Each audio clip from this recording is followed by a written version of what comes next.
Hello guys, so ngayon nga pala ay nag-rank game tayo, so dahil magpapasukan na naman gumagawa na ako agad ng mga videos ko para may pang-upload habang busy sa school. Di totoo yan. Bola lang yan.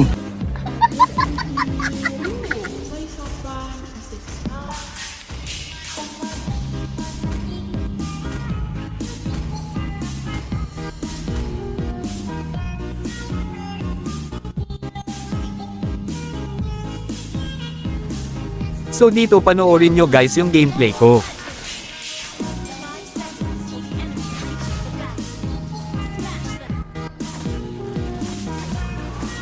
Sa early game pagkatapos ko mag-buff ay pumunta ako agad sa red buff ng kalaban at maswerteng napites naman natin yung magandang anghel ni kamatayan.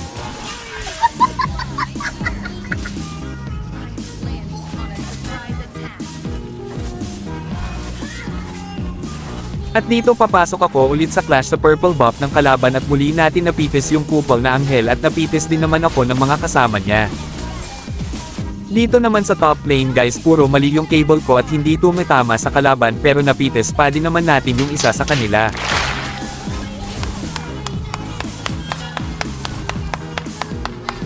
Pagkakuha nga ng pagong ay pumitas agad tayo ng isa sa kanila, muntik pa nga ako mabigyan dito, mabuti na lang may sa pusa ang galawan natin.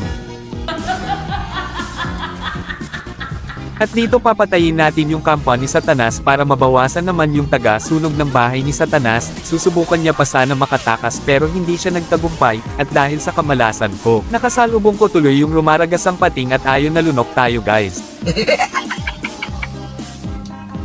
Talo! sorry. At dito pipitasin ko lang sana yung anghel pero anden pala si Sungkit Boy. Ayon guys, natusok tayo, lechon ng labas natin at siyempre babawian natin yan mamaya. Pagong lang sana ang kukunin ko dito pero ayaw ibigay ng kalaban kaya pinatay ko na lang yung pistol. Wrong bantay nila na nag-aalaga ng pagong ay hindi naman ako nagtagumpay na makuha ito dahil sa maraming alagad nito.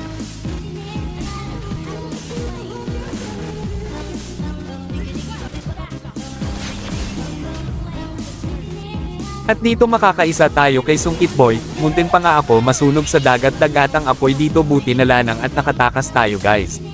Susubukan sana nakawin ng taga-Pandilogue ng pating yung aking itinanam na orb pero hindi ito nagtagumpay dahil napaslang ito. At dito di ko alam bakit ganito ang cable ko, nasubrayan yata sa kakaano, bahala na kayo, hahaha.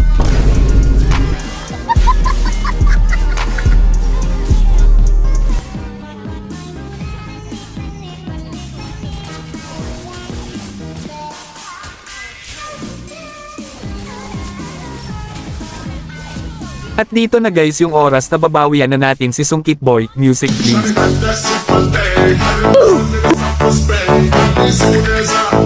Oh my God! Wow! At so yun guys, kung nanonood ka hanggang dito, ipagpatuloy mo yan, tapusin mo itong video ko. Panoorin nyo guys, tinatimad na ko mag voices over at dahil din may bayad na sa text to speech kaya limited lang tayo mag voice over. Paki-like and follow po ako guys, maraming salamat.